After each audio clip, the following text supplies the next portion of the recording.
So, came in to do some cardio. I have really only had coffee this morning since I do intermittent fasting. I don't eat very much in the mornings. I really don't eat it all in the mornings. It's just black coffee. So anything 0 calorie or very, very little, mostly just 0 calorie. I'll eat, or I'll drink more so in the mornings. And so sometimes like sparkling or carbonated water to settle my stomach. Most of the time it's just coffee. And then usually I'll start eating, anywhere between 11 and 1 o'clock. So I'm hitting elliptical today. Probably about 45 minutes of cardio today. I'm trying to do anywhere from 30 to 45 minutes every day. I might take 1 or 2 days off a week, and then I have another session for lifting. So I'm gonna hit my cardio probably later today, lift. I'll get a couple clips in and back maybe. Alright, so some fast things to eat for snacks that are really healthy, low carb. There's salmon creations, which are different kinds, like mango chipotle, lemon dill are the salmon creations.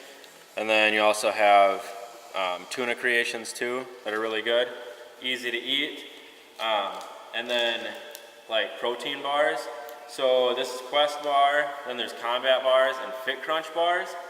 And those are probably the 3 brands that I would recommend that actually taste all right and that the macros are good. So I'm just gonna go through a real quick explanation on macros here. So macros are like budgeting. You have a certain, like an allotted amount of your fats, your carbs, and your proteins. And so when you look at a label, you see the total fat, the total carbohydrates, and then the total proteins. And so say you get your macros and they give you like, okay, you need 150 grams of protein, 140 grams of carbs and 50 grams of fat or something like that. That's your daily allotted amount. And if you do, if they say you want to do carb cycling or something like that, those go up and down. I'm not going to get into that right now. But the thing is that walking into a store and getting this takes the same amount of time as going to a fast food restaurant and grabbing a bite to eat. These you can keep with you. They're small enough you can keep in a bag, just like that protein bar. So like today I don't have very much time, so I'm actually going to eat the protein bar, and then I have to get my cardio in really quick, and then I have to train again. So me being a trainer, I still don't have a lot of time. Everybody has 24 hours in a day, and even a trainer, I'm busy. I can't just sit and train with my clients or anything. I have to be focused on their needs, not mine. So busy day, quick snacks. So for my workout today, I'm just going to explain my back workout. My camera actually died like 1 exercise from the end.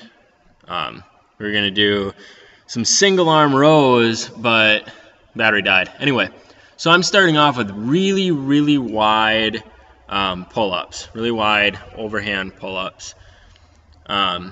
And the reason for this is that it's going to hit the back a little bit different than any other grip. So every time you switch up your grip, it's going to change the part of the back where it hits, like either width or thickness or whatever. You always want to switch up your grip.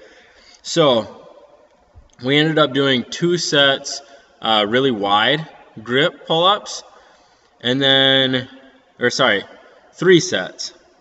We ended up doing 3 sets really wide grip pull-ups, and then we did 3 sets at like a narrower grip pull-up. And the narrower grip is going to add possibly a little more thickness, depending on if you're protracting, retracting, if your chest is high and staying high, or if you pull up to the top and your chest drops right at the top. All right, and then we went into an underhand seal row. Usually I do overhand seal rows, and that's going to add more, like quite a bit of density to my back. But I'm really trying to get my lats to drop down a little bit lower, make my waist look smaller. So we did some underhand grip rows. And when we were doing these rows, as the weight comes forward, just kind of let everything start to relax and let those shoulders, they'll drop down and you'll get a nice protraction. And when that happens, your shoulders will rise just a little bit. And it's really going to stretch out that lat. So, and the reason you do like an underhand row versus an overhand row for a little bit more width or to activate your lats a little bit more is going to be because the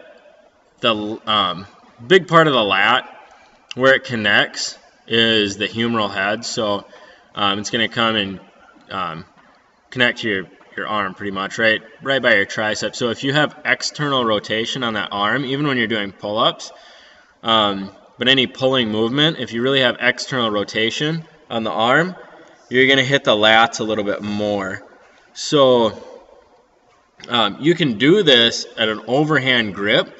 It's just a little less comfortable to get an external rotation when you have an overhand grip, whereas a underhand grip like this, you externally rotate, it's already really in that position.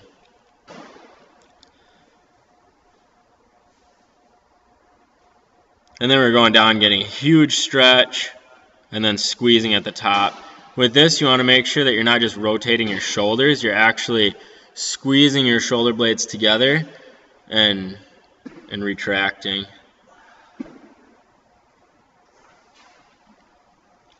So after this, we have a neutral grip row with dumbbells. And for this, I'm looking at hitting the traps and rhomboids. So that's right in between and above the shoulder blades. So when I did the neutral grip, I actually have the chair sat up just a little bit, and it's on an incline bench, and I'm really trying to stick my chest out as much as I can as I'm pulling back with my neutral grip rows. And so you'll notice protraction, retraction plays a huge part in these neutral grip rows right here. So my head's up, and that's just to get my chest up, or a better T-spine position. Squeezing as I come back, and when I'm pulling these dumbbells back, I'm almost trying to, in my mind, a little trick is to feel like you're touching your elbows behind your back. And then this is where my camera died, so I'll see you in the next workout. Alright, hey guys, so I am leaning out, I'm losing weight, but I want to show you what I'm eating while I'm leaning out and losing weight. So I have 5 ounces of sweet potato fries here. This is 5 ounces of steak. I have an 8-ounce burger, which is going to go on this bun with some mayonnaise. I like to do steak sauce and then mustard. I have a Diet Coke, and then Heather has the same thing, but we put her burgers into 2. And so this is how I eat a lot for most of my meals. At least 3 meals out of my day are like good hearty meals like this, and then sometimes I'll do chicken and rice with like a vegetable or whatever. But I just want to show that you can still have a life and eat good food, like normal food, like burgers and steak, and I have sweet potato fries, and sometimes we do hash browns or just normal fries, and still lose weight and get leaner, just how you do it. So it's great if you're pregnant. Yeah. It's healthy. And so these are meals that a family can have, but you're still getting the benefit of being healthy and being in a good body composition. So these are the things that I want, if you have any questions, just ask so then I can answer them. Because I want you to be as healthy as you can be, but not give up too much.